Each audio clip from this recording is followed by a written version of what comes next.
How are you? Welcome to Critical Moves of Telesur. Today we're going to analyze Super Tuesday and all of the implications of it. And this will allow us to see a bit better who might be the Democratic candidate.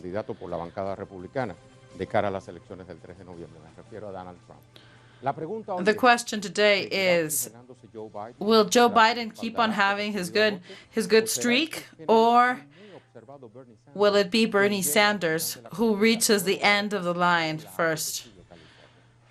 What's the influence on the rest of the countries, this critical move? Let's display this and let's begin.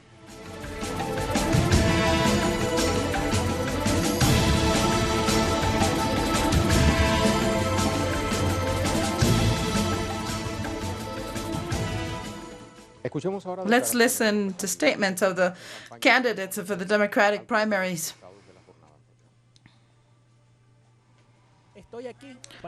I am here to inform you that we're doing very well. Don't be wrong. This campaign will make that Donald Trump packs his bag. People speaks of a revolution. We began with a movement. Now we've gained all of the participants, and this gave us great results. This can give us momentum so we can do excellent things. Our agenda is audacious, progressive. We're going to win because the people understand that this is our campaign, our movement, the one that has better positioned to defeat Trump.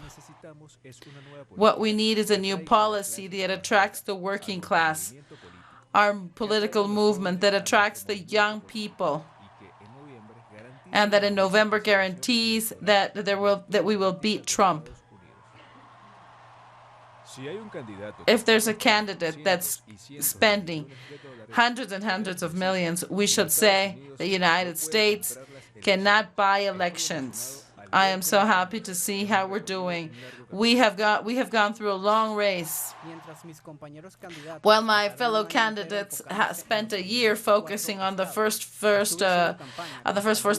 states, I was doing campaign and where it really means something. Wisconsin, Michigan, Florida. Donald Trump the other day called me small, and I say, Donald, where I come from, we measure people from the neck up. I think that the Democratic Party are popular, not only in our party, but in all our country. Let's see a map of this event that marks a footstep. Super Tuesday, decisive day in the United States. The presidential elections number 59 will be held on Tuesday, the 3rd of November. And due to the bipartisan of the country, the Democrats will have to select their candidate that will go after Donald Trump. Ever since 1976, one of the most important days has been Super Tuesday. This was held in March 3rd this year. This is called Super Thursday because most states, 14 states plus Samoa, hold simultaneous elections. Every state holds their caucus or their primary elections. The caucuses are assemblies with people who have been registered, and they put their votes in a box, while the primaries can be partisan or non-partisan. The Super Tuesday establishes national delegates.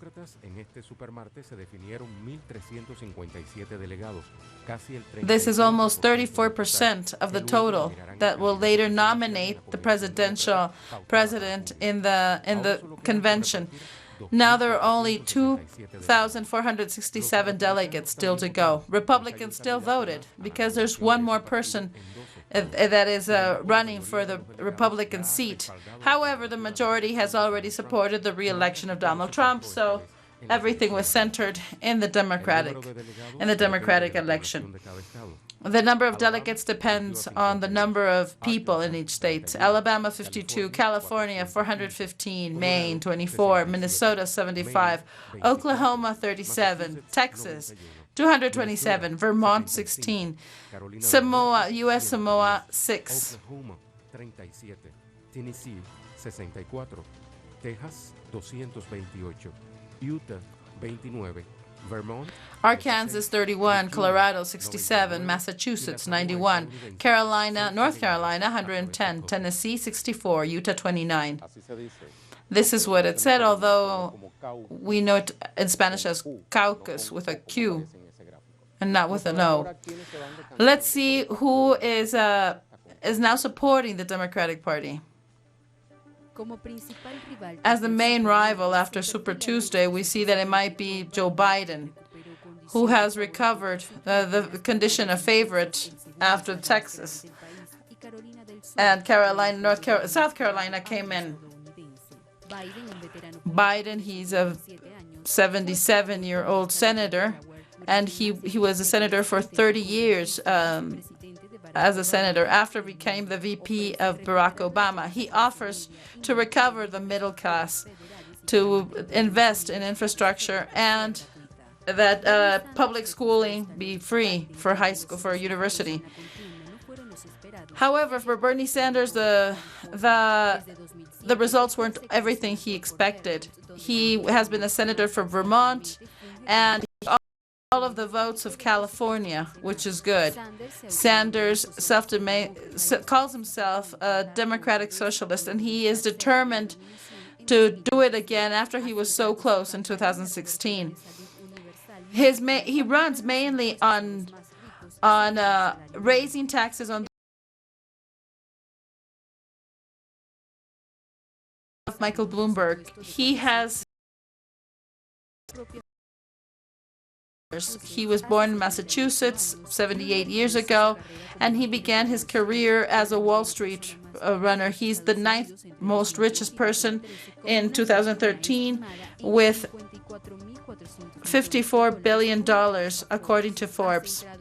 He has centered his campaign in economy, migration, gun control, and climate change. Then we have Elizabeth Warren. She was not even able to have Oklahoma nor Massachusetts. She was born in Oklahoma, and she was a senator for Massachusetts. She demands bigger regulations on the financial system after the 2008 crisis. The 78 senator has established of increasing taxes on the wealthy and to criminalize corporate negligence. She's a progressive, and she had some hot set seats during the Obama presidency. Then she had Tulsi Gabbard. She has not been invited for the last elections. She's 38 years old, and she's from the Polynesian descent. Among her main points are her promise to put an end to the foreign policy of intervention and the climate change effects.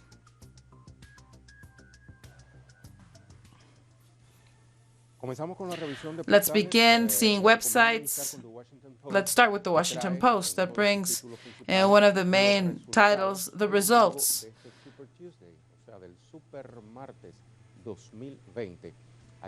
There we have to see who has the lead. For each state, we see the results of the pre-candidates for the Democratic Party.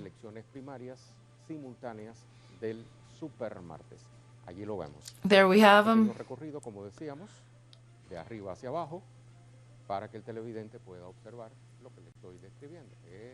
Here we go. Everybody can see it.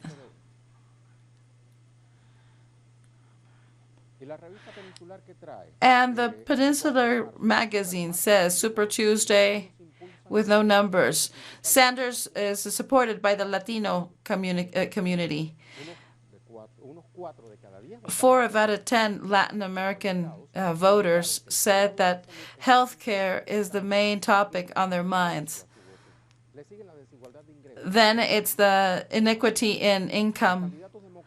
And the Democratic candidates are divided on health care.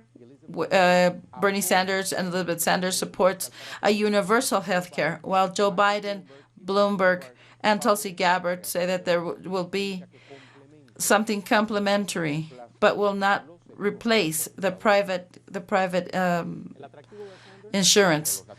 Sanders is well known, is well beloved by the Latin American voters because of the health care proposition. And 12% of the Latin American vote has increased just because of Bernie Sanders. The Latin American in Texas say that they have the largest support for the Sanders plan to replace the private plans for one solid health plan that would be Medicaid for all. Then we have the black vote goes for Biden. This poll reveals that 72% of the voters of the black descent supported Biden, going over 61% in South Carolina. And what motivates voters? In Oklahoma, the voters choose those who they think that can beat Donald Trump. And when they were asked who has the better possibility of defeating Trump, 4 out of 10 said that it would be Joe Biden, while one of every four said the same of Bernie Sanders.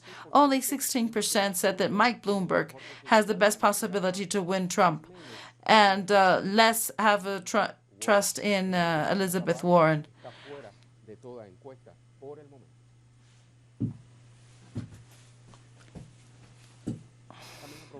Let me suggest the reading of the in-depth Prensa Latina article. It's called Hot Super Tuesday. The results of Super Tuesday in the United States have polarized even more the elections between the former vice president and senator from Vermont, Bernie Sanders. The Bernie campaign relives after winning nine states. But in South Carolina was the opening door for Biden, and it's the best option of the moderates with Sanders that is more liberal. Biden has won in, right now, the majority of states, basically because of the support of the Afro-Americans and of the moderates, while the liberals and the young people have supported Biden. Let's not forget that Bernie has won California, which is the biggest ticket. Biden has relived a campaign that was on the brink of dying, and now his resurrection is a fact. The other group that supported Biden was over 45-year-old citizen with 35%, all throughout the states. This war was between two candidates, but at the end, Biden has the advantage, to which the direction of the party doesn't like Sanders and everything that he represents, and they were desperate to find a way to stop him. Everything seems to show that this way has worked.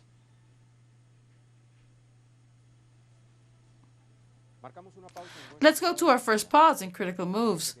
But please remember that you always have the possibility of dropping your opinion on our question. After Super Tuesday, there was oxygen for Joe Biden and maintains Bernie Sanders in the preference of much. Who does the establishment have in the limelight to confront Donald Trump on the November 3rd elections? Participate, please. Let's go to a pause. We'll be right back.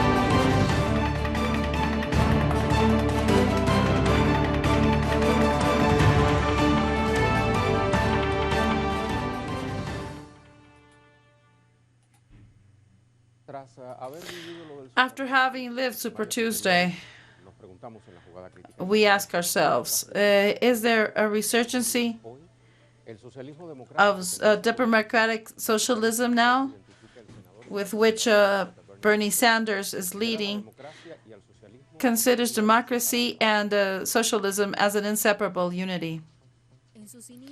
At the beginning, democratic socialism was focused on the defense of social justice, equality, ethic salaries, and creating a Christian economy. This movement was made by workers and intellectual people, had as their main representatives Roosevelt, and Herbert Hoover, and Woodrow Wilson and Roosevelt, who defended to a certain extent the idea of social justice, equality. Experts in the topic coincide that the triumph of the left wing that did not go to a socialist government did send the basis for socialist principles. By 1982, there were the Democratic Socialists in the United States Party, and this was an activist social labor organization. Ever since it began, was to participate within the Democratic Party. Up until now, this is the strongest movement in the left wing that has working in the Democratic Party. Now it has over 50,000 members. Patrick Irish says that the resurgency of the democratic socialism has been a result of the strong leadership of the Democratic Party. Iber says that there has been an integration of the left wing, that they're identified as liberals, and that this means that these people support government action of Social Security. To the left of the left wing are the progressive, and they are having an anti-capitalist position.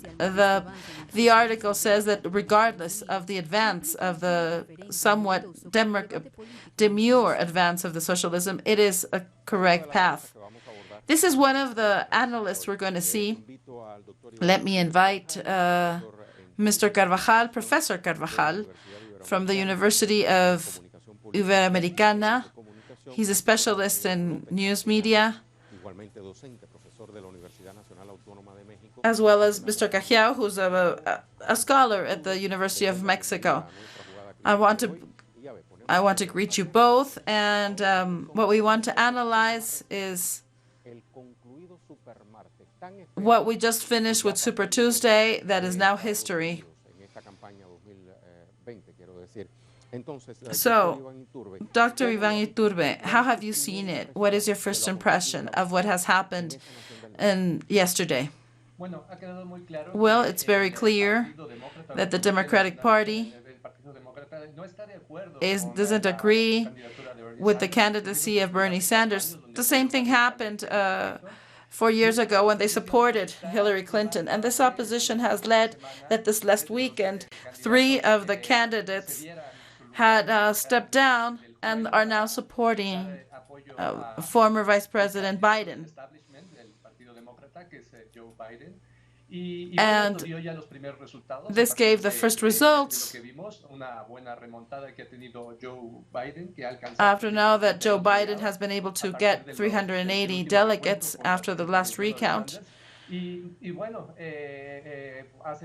And just some hours ago, Michael Bloomberg has also stepped down and has given his support, his endorsement to former Vice President Biden. And these are the main changes in the political geometry of the United States. They're trying to support Bernie Sanders a bit more because this is better well known by the Democratic Party. And let's not forget that Bernie Sanders does have tremendous support by the youngsters. We may not see it in this elections, the arrival of the democratic socialism, but I think that it is boiling up.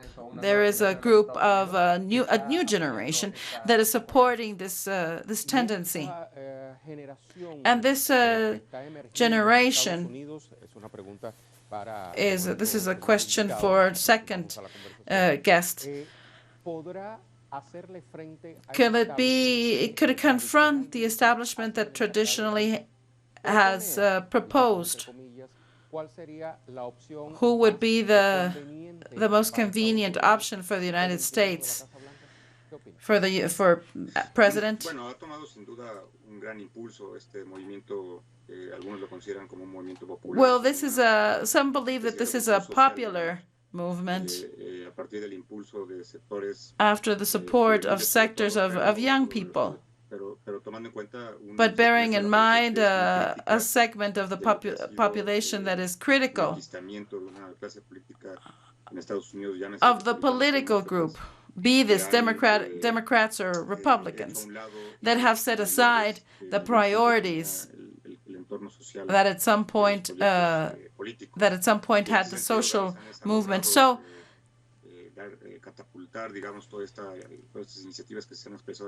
they're trying to focus on all of the diversity, and that is now reflected on this democratic socialism. So I think that the economy and the way that the military are going determines where these elections are going. Let's not forget that the Democratic presidents that the United States has had have been the most interventionist in Latin America and in other countries. Let's not forget that when a Democratic Party that took away part of the territory of Mexico, then President Wilson, when he celebrated the apparition of Ku Klux Klan, and then he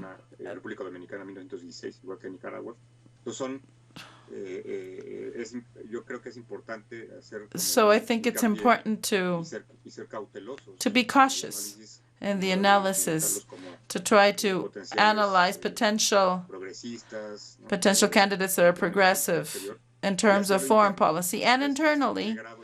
To what extent are there going to be real changes in the economic and social realm? Let's go to Dr. Ivan. Why should we be cautious in the analysis when progressiveness?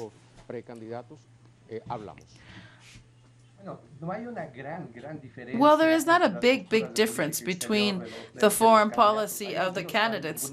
There are some slight changes. Some believe that Bernie Sanders, with this anti-military character, would think that Bernie Sanders would make a smaller military intervention. But no, this wouldn't be this way, because he says that he would agree on having intervention in authoritarian governments, and I think Bernie Sanders would be active in the foreign policy.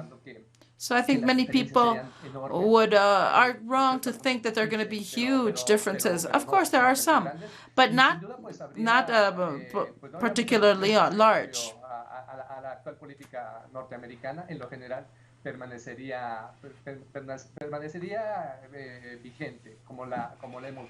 And I think that it would not change at all. In the case of Israel,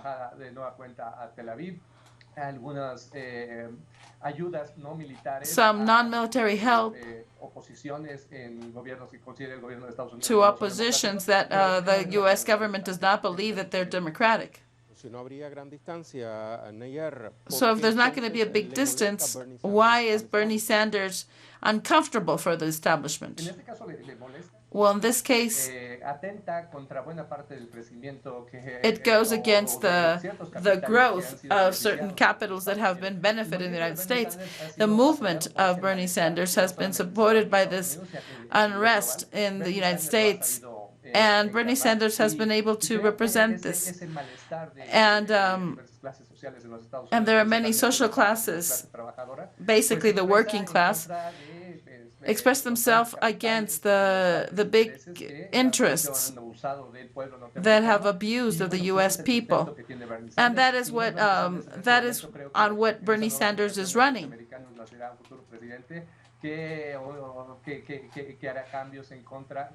De lo que actualmente vemos en materia económica en los Estados Unidos. ¿Acuerda usted con lo que acaba de decir mi invitado? Do you agree with my other guest? Bueno, yo lo considero que sin duda Well, I consider este malestar social, coincido con mi colega, with my colleague, pero el principal tal vez elemento but I think the main element that we must bear in mind is his criticism to the system. A la clase política, a los grandes He criticizes the concentration of capital una afectación, digamos, social that has affected the society as a whole. Recordemos que a pesar de Let's not forget todo lo que se plantea como Estados Unidos that if United States says that they're a paradise on earth, the United States has 50 million of poor people. There is huge violence in different segments of the population. There are war veterans that commit suicide, like 8,000 a year.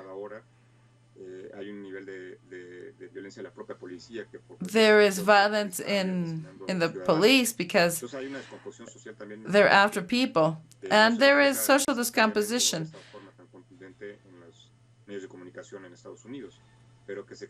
But of course, it's expressed in the support for Bernie Sanders. He is criticizing this type of actions. And he can be a risk for many of the privileged in the United States, basically those who concentrate big capitals. So in that sense, those candidates who are stepping down are taking big chunks of the delegates. But we can see that the establishment is trying to impose the candidacy of Biden, just like what happened with Hillary Clinton in the previous elections.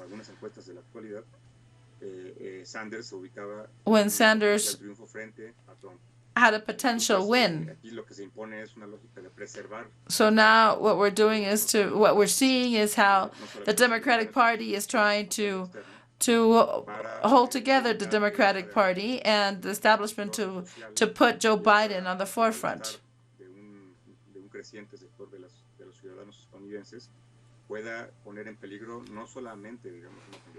And they could not only just put a candidacy at risk, but the political system in the United States, where the popular vote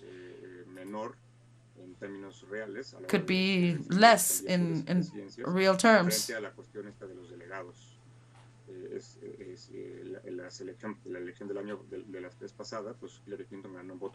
Let's not forget that Hillary Trump vote the popular vote and Donald Trump the Electoral College. So what democracy are we speaking about?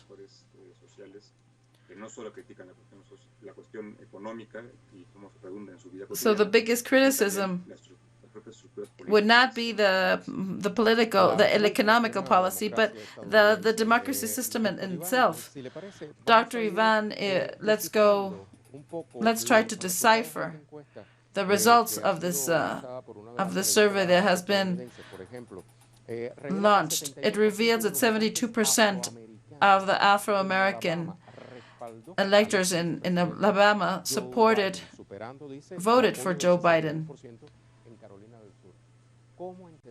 How to understand this?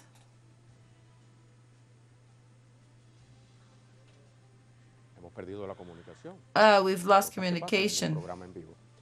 Well, these are things that happen on live shows. But you can also give us your criteria. We're expecting you to do so through our question of the day. Let's see it once again.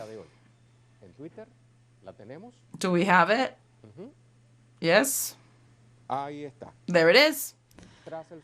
After Super Tuesday, that gave a new chance for Joe Biden and holds Bernie Sanders in the preference of most. Who does the establishment have in the limelight to confront Donald Trump in the November 3rd elections. Aunque perdimos la comunicación, le puede servir de base para que nos dé su opinión sobre este tema que también es polémico. Las elecciones de Estados Unidos. These are also a very important topic, which is the United States elections. When we're back after the pause, I keep on investigating this topic. We'll be right back.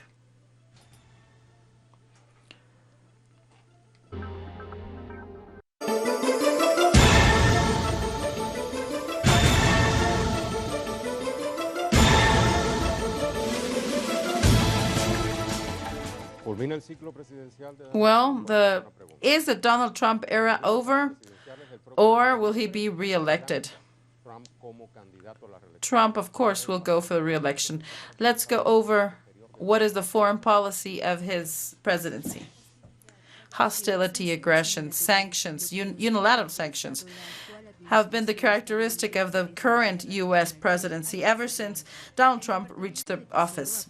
The Department of Treasury applied new sanctions against Iran, Venezuela, Cuba, Nicaragua, and with the island, there has been new sanctions. With Venezuela, there was a discredit campaign against the legitimate presidency of Nicolás Maduro, supporting an attempt coup, supporting a military intervention, and also creating an economic war, creating millions in deficit.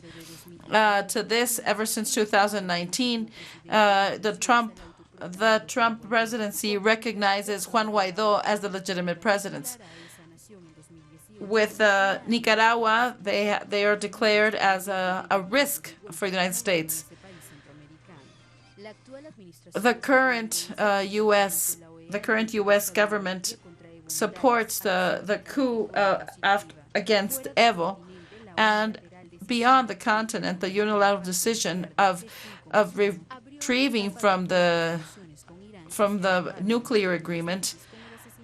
And after that, we have the assassination of General Soleimani.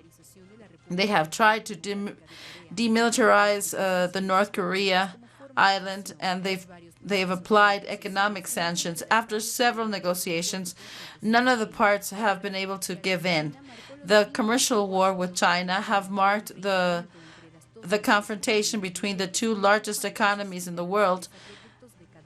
And what they did was to put taxes on China, and China did the same thing. Donald Trump has declared that the war in Afghanistan has been one of the largest mistakes of the U.S. strategy.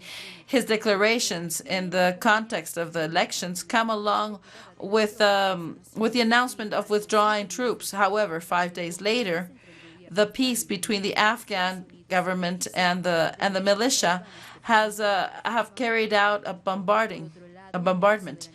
In March last year, the Trump administration defended the sovereignty of Israel and the High Golan. To this, we have to add the signature with Benjamin Netanyahu of the agreement of the century. The plan has been rejected by Palestine and several other Arab nations and most of the international community because they consider that the objective is to legalize the sacking of the people of Palestine. Let's see how this summary of the foreign agenda of the White House during these last 4 years take us to the topic of the geopolitical aspect. This is why I have invited the director of 4F Digital. This is a news media of Venezuela. We're not going to speak about the administration, but we are going to speak about the U.S. administration in terms of a...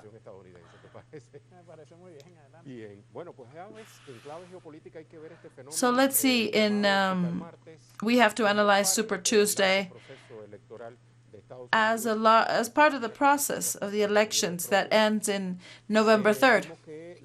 We saw that what happened the day before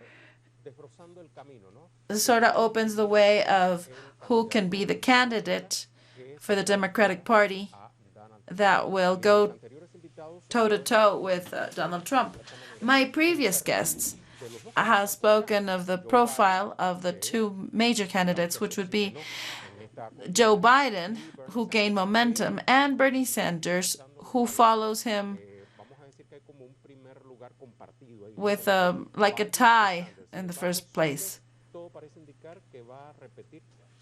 However, Sanders seems to will repeat his history of 2016.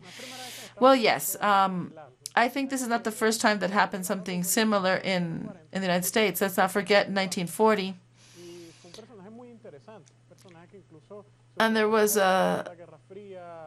his propositions were really interesting, were to stop the Cold War, no intervention. And he was Minister of Commerce and Vice President. And then he tries to become, he goes for the U.S. presidency. And when they come to the final assembly, the final convention to delegate then everything was in place, and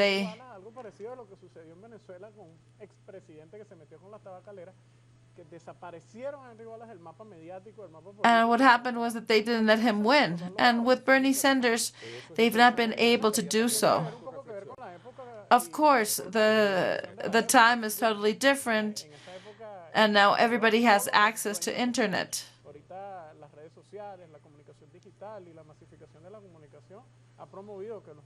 This has promoted that the popular movements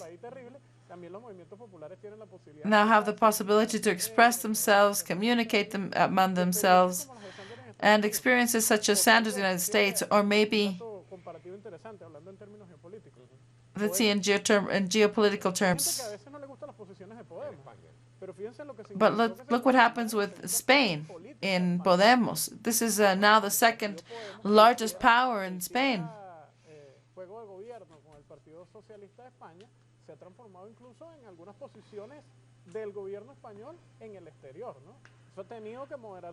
So they've had to moderate their positions. So what is going on in the North American society doesn't begin with Sanders, but in the midst of inequality and the big gap between the rich and the poor. And then we have Michael Bloomberg. And of course, it was obvious that there are big differences between the rich and the poor. For example, Michael Bloomberg is the 9th richest man in the world. Where Donald Trump, who is a very intelligent man, he takes advantage of these divisions, and he reaches the office by taking advantage of this speech.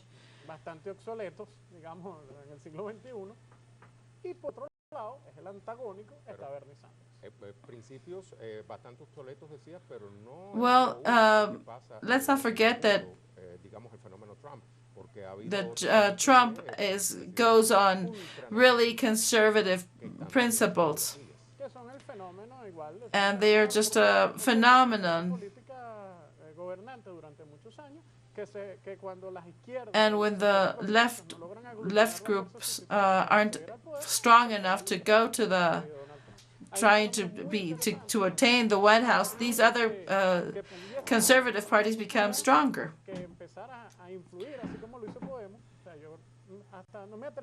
So I could not say that Sanders is going to be the Democratic candidate, but I think that the political class, even the Democrats itself, they would do anything not to let him be the candidate. They're not going to fully support him. But of course, this affects the entrepreneurs. And here we have, for example, Hillary Clinton, who was the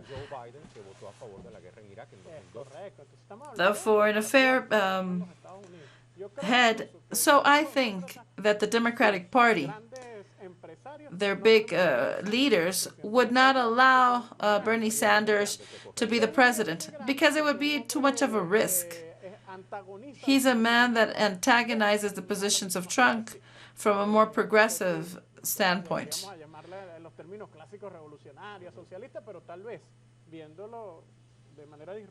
So seeing that he is disruptive and everything that the United States means, so Bernie Sanders' proposal would be revolutionary. So in this sense, I think that things are getting complicated for him, and there are still going to be inoculating forces.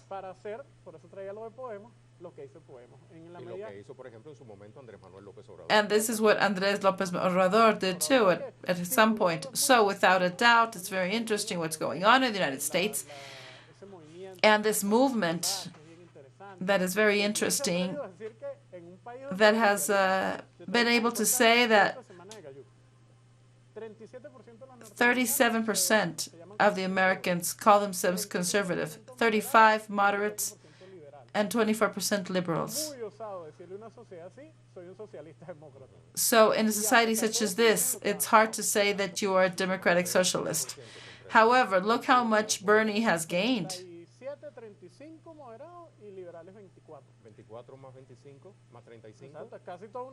So almost all the society is right wing.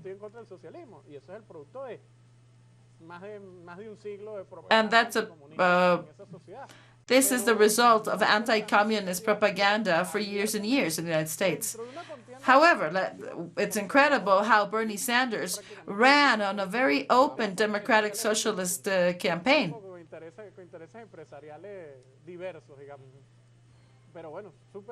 Well, it's very interesting that a man that calls himself a democratic socialist has support, and basically of the young people. Let's analyze how the news media, how the internet has become an element in favor of the United States. For example, when we speak about the foreign policy. However, at the same time, it is a boomerang effect because inside, this type of things happen. Well, Marcel says, system will create the conditions to self-destruct itself. And now, these news media that was made to sell more, to collectivize the principles, they're also used for people to communicate, to find themselves, to develop different solutions for the government. So how do you understand being Bernie Sanders? How can he still be in the race?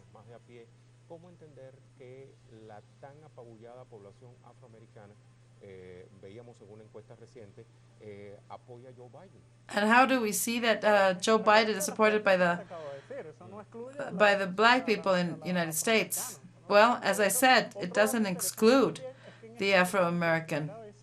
It's very important to see how, for the first time, the ethnic minority of the greatest importance and number of people in the United States is the Latin American one. So that is a very important data.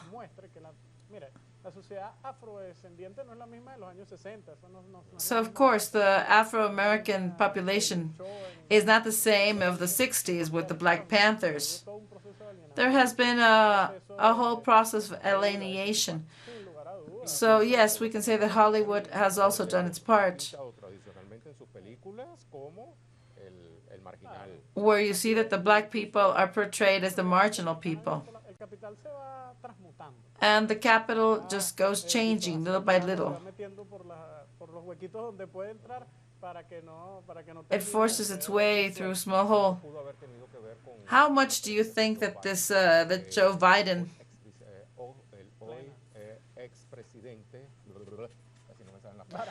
I almost stuttered. What do you think Barack Obama's support or non-support Barack Obama had to do? Well, we can't deny that Obama is very important because he was the first black American to be a president. Para que no consigue válvulas de escape cuando la sociedad está muy apretada, el capital consigue válvulas de escape y una de ellas pues And Barack Obama como el gran salvador was a great savior. And with his smile and how he walked like Michael Jordan, he became president. But what was the difference? But Obama did invade countries. Well, he invaded, he financed. So this means that he opened the escape valve. So yes, in terms of Cuba, he opened the tourism, but the big interests were untouched. So unfortunately, that is what Barack Obama meant, because by the symbolic standpoint, it was perfect because he was the man of the change. So for the first time, a black president took the office. But this is the U.S. society goes beyond the mere president. That is why this big progressive program is difficult. Well, I could not say if Joe Biden would be more sincere and if Biden reaches the presidency than Obama. Well, I think that we have to see it.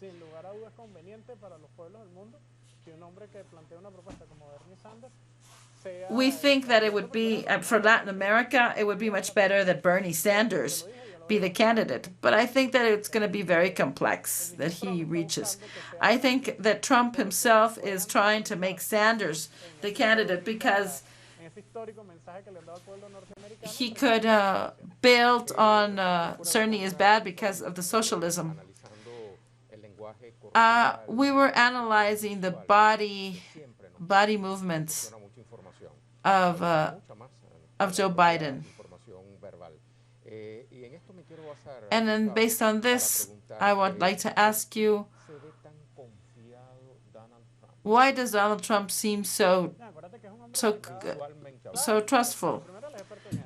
Well, first of all, he's an expert in this. He knows how to work the media. He has camera. He knows, and he represents, this image of the cowboys.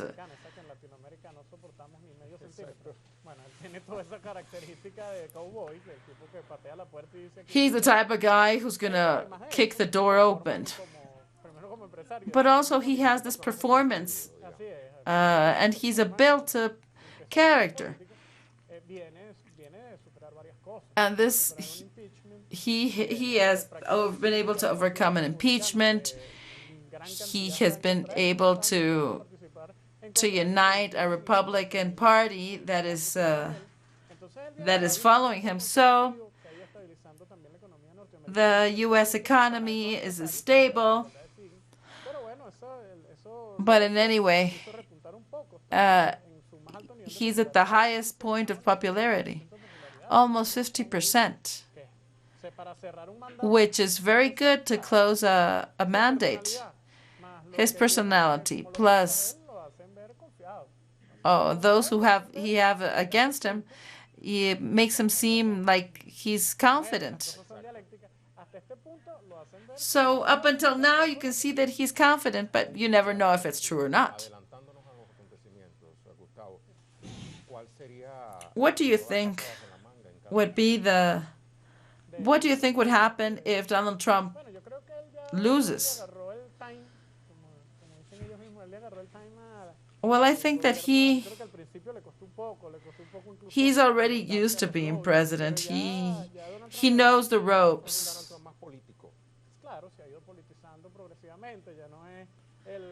He has been more political savvy. He knows that not everybody is his employees. So I think that he's going to continue with this interventionist policy in the Middle East, in Latin America. I think he's going to keep on promoting something that he belongs to him.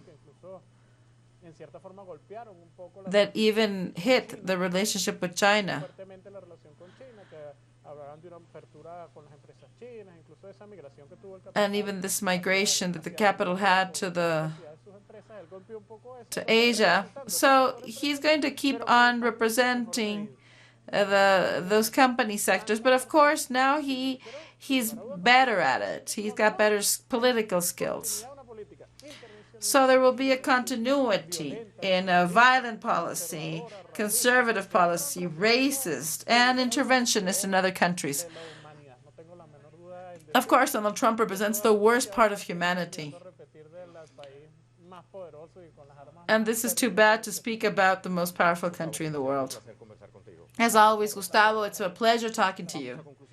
Let's go to our conclusions.